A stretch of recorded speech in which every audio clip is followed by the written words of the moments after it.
ዋንስ ያወጣነውን የብሮከር አካውንት አንዴ ያወጣነውን የትሬዲንግ አካውንት ህጋዊ በሆነ መልኩ መዝጋት እንችላለን ወይ? የብሮከሮቻችን ተርምስ ኤንድ ኮንዲሽን ምን ይላል? ትሬዲንግ አካውንቱን ብሮከር አካውንታችንን ስንከፍት የብሮከሮቻችንን ገበርን የሚደረጉበትን እኛ ገበርን የምንደረግበትን መብትና ግዴታችንን የሚያትተውን ተርምስ ኤንድ ኮንዲሽን በትክክል ካነበብንና በቂ የሚባል ግንዛቤን ካገኘን በኋላ ነው ወይ የብሮከር አካውንት ወይም ደግሞ ትሬዲንግ አካውንት የከፈትነው የሚል እጅግ በጣም ጠቃሚና መሰረታዊ የሆነ ነጥብን አንስተን በሚገባ እናያለን። የተወደዳችሁና የተከበራችሁ የብርሃን ፋይናንስ ቤተሰቦች በያላችሁበት ሰላማችሁ ብዝት ይበል እያልኩኝ በዛሬ ቪዲዮአችን የብሮከር አካውንት ትሬዲንግ አካውንት ለመክፈት የግድ ከሚያስፈልጉን ነገሮች መካከል አንደኛውና የመጀመሪያው ትሬዲንግ አካውንቱን ከመክፈታችን በፊት የብሮከሮቻችን ተርምስ ኤንድ ኮንዲሽን ምን እንደሚል በሚገባ መረዳት መቻል አለብን። ቢኮዝ አንዳንድ ተርምስ ኤንድ ኮንዲሽኖች ላንስማማባቸው እንችላለን። ለእኛ ጫና ሊፈጥሩ የሚችሉ ሊሆን ይችላል። በዛ ተርምስ ኤንድ ኮንዲሽን እኛ ምን መብት አለን? ብሮከሩ ምን ግዴታ አለው? ዜን ብሮከሩ ምን መብት አለው? እኛስ ደግሞ በተመሳሳይ ምን ግዴታዎችን ያቀፈ ነው?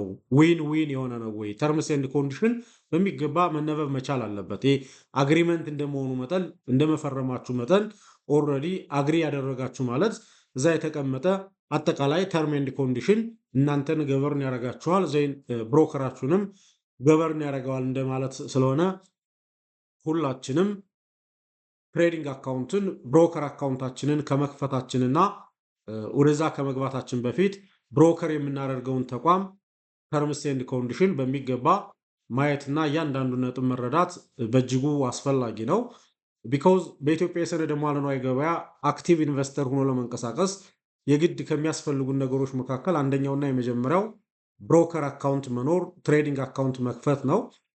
ብሮከር አካውንት መክፈት፣ ትሬዲንግ አካውንት መክፈት ግዴታ ከሆነ ደግሞ እነማን ጋር ነው የሚከፍተው የሚለው ጥያቄና ምን ምን አይነቶችን መብትና ግዴታ ያዘለ ተርም ኤንድ ኮንዲሽን ያለበት ብሮከር ነው ለእኔ የሚስማማ የሚል ትልቅ ጥያቄን አንስቶ ይህንን ዲቴይል ማየት በእጅጉ ጠቃሚና አስተማሪ ነው ብዬ አስባለሁ። ስለሆነም ዛሬ እንደው ብሮከር ያደረግናቸው ተቋማት ተርምስ ኤንድ ኮንዲሽናቸው ምን ይመስላል፣ በተለይ አንዱን ወስደን ሌላውን ደግሞ እናንተ ታያላችሁ፣ አስፈላጊ ከሆነም አብረን በተራ የምናይበትን እድል እንፈጥራለን። ስለሆነም ዛሬ የሲቢ ካፒታል ኢንቨስትመንት ባንክ ተርምስ ኤንድ ኮንዲሽኑ ምንድን ነው? የሲቢ ካፒታል ክላየንት መሆን ብትፈልጉ ብሮከራችሁ ሲቢ ካፒታል ኢንቨስትመንት ባንክን ማድረግ ብትፈልጉ የዚህ ተቋም ተርሞች እና ኮንዲሽኖቹ ምን ይላሉ?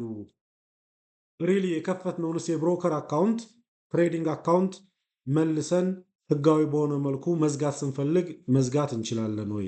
አጠቃላይ ግዥና ሽያጮች ላይ የሚኖሩ አንዳንድ ተግዳሮቶችን በመፍታት ሂደት ውስጥ ከግዴታ ይልቅ መብቶች ጭምር የታከሉባቸው ናቸው ወይ የሚል እጅግ ጠቃሚ የሆኑ ነጥቦችን ነው የምናየው። ስለሆነም እናንተ አሁንም በድጋሚ እስከ ቪዲዮ ፍጻሜ ድረስ አብራችሁኝ እንድትቆዩ በአክብሮት እየጋበዝኩኝ ቀጥታ ወደ ሲቢ ካፒታል ኢንቨስትመንት ባንክ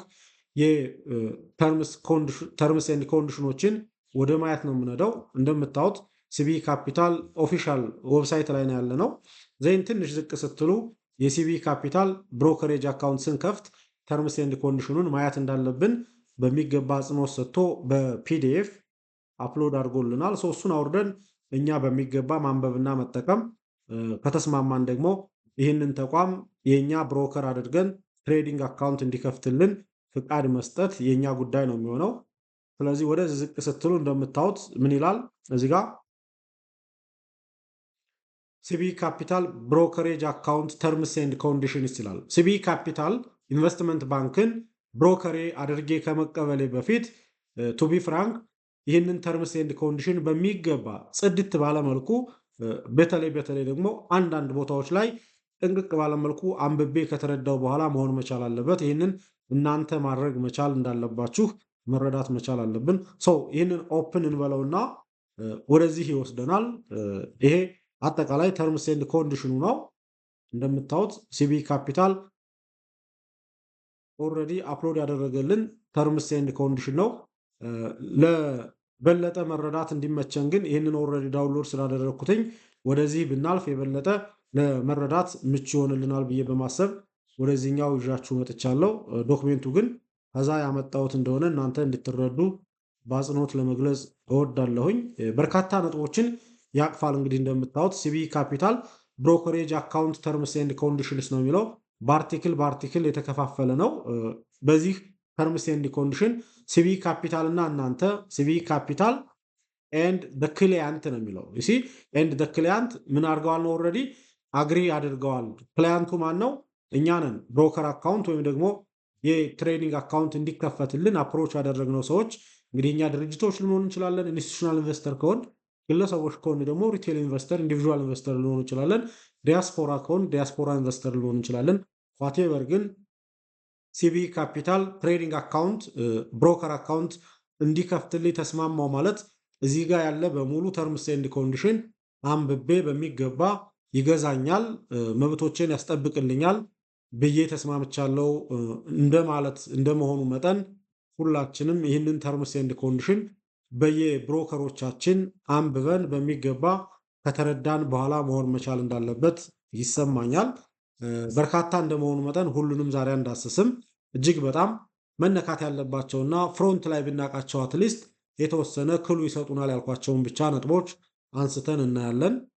አንደኛና የመጀመሪያ የምናየው 2.5 መግቢያ ላይ ለመጥቀስ እንደወደድኩት አካውንት ተርሚኔሽንን በተመለከተ ምን ተርምስ ኤንድ ኮንዲሽን አለ የሚል ትልቅ ጥያቄ አለ። እሱን እናያለን።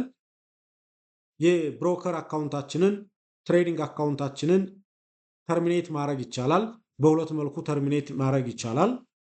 አንደኛ እኛ ስንፈልግ፣ ሁለተኛ ደግሞ ራሱ ብሮከራችን ሲፈልግ፣ አስገዳጅ ሁኔታ ሲኖር ተርምስ ኤንድ ኮንዲሽኑ ያንን የሚፈቅድ እንደመሆኑ መጠን አካውንቶች ተርሚኔት የሚሆኑበት እድል እንዳለ ህጋዊ በሆነ መልኩ ተርሚኔት ሊሆኑ እንደሚችሉ መረዳት መቻል አለባችሁ።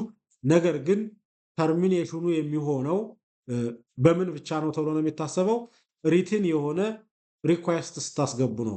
አካውንቴን ከዚህ ፐርስፔክቲቭ መዝጋት እፈልጋለሁ፣ ያለብኝን ዕዳ መክፈል እና አየር ላይ ያሉ የግዥና ሽያጭ ትዕዛዞች ምናልባት ያልገቡልኝ የብር መጠኖች ወይም ደግሞ በብሮከሬ አካውንት ያስገባሁት ያልተገዛበት ብር ካለም እሱ ተመላሽ እንዲደረግልኝ ወይ ደግሞ በሱ እንዲህ እንዲደረግልኝ ከዚህ ፐርስፔክቲቭ አካውንቴን ከእናንተ ጋር ያለኝን ተርም ማቋረጥ እፈልጋለሁ፣ ተርሚኔት ማድረግ እፈልጋለሁ ብለን ሪትን በሆነ መልኩ ሳሚት ማድረግ አለብን። ሪትን በሆነ መልኩ ሪኳስት ማቅረብ አለብን ሲባል በአካል መገኘት አይጠበቅብንም፣ በኢሜይል ይላካል ማለት ነው። በተለያዩ ፖርታሎችም ጭምር የምትልኩበት ኢንቫይሮንመንት እንዳለ መረዳት በእጅጉ ጠቃሚ ነው። ያም ሆነ ይህ ግን ህጋዊ በሆነ መልኩ አስገዳጅ በሆነ መልኩ ተርሞች የትሬዲንግ አካውንታችንን መዝጋት የምንችልበት እድል እንዳለ መረዳት ያስፈልጋል። ለምሳሌ ምንድን ነው የሚለው? ሲቢ ካፒታል ሜይ ሰስፔንድ ነው የሚለው እራሱ ተቋሙ ሜይ ሰስፔንድ ኦር ደግሞ ተርሚኔት ዘ ሰርቪስ መቼ ምናልባት በህግ እንዲዘጋ ሲጠየቅ ወይም ደግሞ የኢትዮጵያ የካፒታል ገበያ ባለስልጣን የበላይ ጠባቂው ይህንን ተቋም ፍቃድህን ነጥቄሃለሁ ደንበኞችን ማሰናበት አለብህ ሲባል ሪትን በሆነ መልኩ እሱም ያሳውቀናል። እኛም ደግሞ ያልተመቸ ነገር ካለ ራሳችን እንደተባለው ሪትን በሆነ መልኩ ጠይቀን አካውንታችንን ህጋዊ በሆነ መልኩ የምንዘጋበት ሂደት እንዳለ መረዳት መቻል አለብን። ነገር ግን እነዚህን ነገሮች በደንብ ኮንሲደር ማድረግ መቻል አለብን። ምንድነው የሚለው እዚህ ጋር ክሎዚንግ ዩር አካውንት ዳዝ ኖት አፌክት ኦብሊጌሽንስ ኦር ትራንዛክሽን ኦልሬዲ ኢንከርድ። ከዚህ በፊት የነበሩ ኦብሊጌሽኖች እና ከዚህ በፊት የነበሩ ትራንዛክሽኖች ላይ የሚኖር ጫና የለም። ትራንዛክሽኖቹ ኦልሬዲ ህጋዊ ናቸው። ያሉ ኦብሊጌሽኖችም ተፈጻሚነታቸው ቀጣይ ይሆናል ማለት ነው። እሱን መረዳት መቻል አለብን። ኦብሊጌሽን እያለብን ዘግተን መውጣት ብንፈልግ ኦብሊጌሽኑ ይነሳልናል ማለት አይደለም። ሊያብል ነን፣ ተጠያቂዎች ነን። ሲቢ ካፒታል ምን ይላል? ሜይ ሪፊውዝ ትራንዛክሽንስ ኦር ደግሞ ፍሬዝ ዘ ፈንድ ኢፍ ሌጋሊቲ ኢዝ ኢን ኩዌሽን ማለት ህጋዊ በሆነ መልኩ ፕሮሰሱ የሄደ ካልሆነ ፍሬዝ ሊያደርግብን እንደሚችል ሪፊውዝ ሊያደርግብን እንደሚችል እና ነገሩ ከህጋዊነት ወደ ሌላ ነገር ሊያመራ እንደሚችል በሚገባ ማወቅ መቻል አለብን። ኦልሬዲ ትራንዛክሽኖቻችን ህጋዊነታቸው የተጠበቀ ነው። ነገር ግን የገባናቸው አንዳንድ ኦብሊጌሽኖች ካሉ እነዛን መወጣት ለምሳሌ ብሮከራችሁ በሌለ ባላንሳችሁ ላይ አክሲዮኖቹን ቢገዛላችሁ እና እናንተ ያንን የገዛበትን ክፍያ ሳከፍሉ ይህንን አካውንት መዝጋት የምትፈልጉበት ኢንቫይሮንመንት ኢንኬዝ አለ ብለን ብናስብ በእንዲህ አይነት ሁኔታ እንትሩ አይሄድም፣ ሰስፔንድ ያደርጋል፣ ሪፊውዝ ያደርጋችኋል። ሶ ፍሬዝ ስለሚደረግ ያንን ኦብሊጌሽናችሁን የመወጣት ግዴታ እንዳለባችሁ መረዳት መቻል አለባችሁ። ህጋዊ በሆነ መልኩ እናንተም ብሮከራችሁ ላይ ያለው ፈንድ ተመላሽ የሚደረግበት አጠቃላይ አክሲዮኖቻችሁም ጭምር ወደ ሌላ ወደምትመርጡት ብሮከርም ህጋዊ በሆነ መልኩ ሽፍት የሚደረጉበት ሁኔታ እንዳለ መረዳት ማወቅ በእጅጉ ጠቃሚ ነው። አንደኛና የመጀመሪያው ብዙዎቻችን ከዚህም መዛም የምናነሳው ትልቁ ጥያቄ አካውንቶችን ህጋዊ በሆነ መልኩ መዝጋት ማቋረጥ ይቻላል የሚል ነበር። ይቻላል። የሌሎችም ብሮከሮችም ተርምስ ኤንድ ኮንዲሽን እንደናንተ በሚገባ እዩዋቸው። ሌላው ምንድነው? ሁለተኛ የምናየው ፕሌሲንግ ኦርደርስ ነው። ኦርደሮችን በተመለከተ ምን አይነት ነገሮች ተቀምጠዋል? እዚህ ተርምስ ኤንድ ኮንዲሽን ላይ ምን አይነት ነገሮች አሉ? ኦርደርን በተመለከተ የኛ መብት ምንድነው? የኛ ግዴታ ምንድነው? ዜን የብሮከሩ መብት ምንድነው? ግዴታው ምንድነው? የሚለውን አሁንም በሚገባ ማየትና መረዳት መቻል አለብን። ኦርደርስ ሜይ ቢ ፕሌስድ ቪያ አፕሩቭድ ኦንላይን ሞባይል ኦር ደግሞ ፎን ቻናልስ ይላል። እንደ ሲቢ ካፒታል ኢንቨስትመንት ባንክ የግዥና ሽያጭ ትዕዛዞች በተለያዩ መልኩ ኦርደር ማድረግ ይቻላል። አንደኛ ኦንላይን ኦፊሻል ዌብሳይቱ ላይ እዚህ ቀደም አሳይቻችኋለሁ። በዛ መልኩ የአክሲዮኖች ግዥና ሽያጭ ትዕዛዞችን ማስቀመጥ ይቻላል። በሞባይል ንዋይ የሞባይል መተግበሪያ አፕሊኬሽንን በመጠቀም ሴት ማድረግ ይቻላል። በስልክ ትዕዛዞች አሊያም ደግሞ በኢሜይልም በአካልም በተለያዩ መልኩ ኦርደሮችን ፕሌስ ማድረግ እንደሚቻል እዚህ ጋር እንደሚያሳየን ነው የምታዩት። እንግዲህ ግን ትልቁ ጥያቄ ምንድን ነው? ዋንስ ኤክስኪዩትድ ኦርደርስ አር ባይንዲንግ ነው የሚለው። ትዕዛዞች አንዴ ተሰጥተው ከተፈጸሙ በኋላ ኦርደሩ ምን ይሆናል ነው? ባይንድ ነው የሚሆነው፣ ጽኑ ነው የሚሆነው። ማለት ተሳስቼ ነው ሳላስብበት ነው አይነት ነገሮቹ አይሰሩም። ዋንስ በትራንዛክሽን ምን ከሆኑ ኤክስኪዩትድ ከሆኑ ኦርደርስ አር ባይንዲንግ ማለትም የትዕዛዞቻችሁ ኦልሬዲ ትራንዛክሽኑ እንዲፈጸም ከተደረገ በኋላ የሚኖር የመቆርቆር እንደገና ደግሞ ሀሳብን የመቀየር አይነት እንቅስቃሴዎች ተቀባይነት የሌላቸው መሆኑን ሁላችንም መረዳት መቻል አለብን። ውድ የዚህ ቻናል ቤተሰቦች ለበለጠ መረዳት እንዲመቻችሁ ፓርት 2 ያለው በመሆኑ ይህን ቪዲዮ አዳምጣችሁ እንደጨረሳችሁ ፓርት 2 እንድታዳምጡ በአክብሮት ለመጋበዝ እወዳለሁ። አመሰግናለሁ።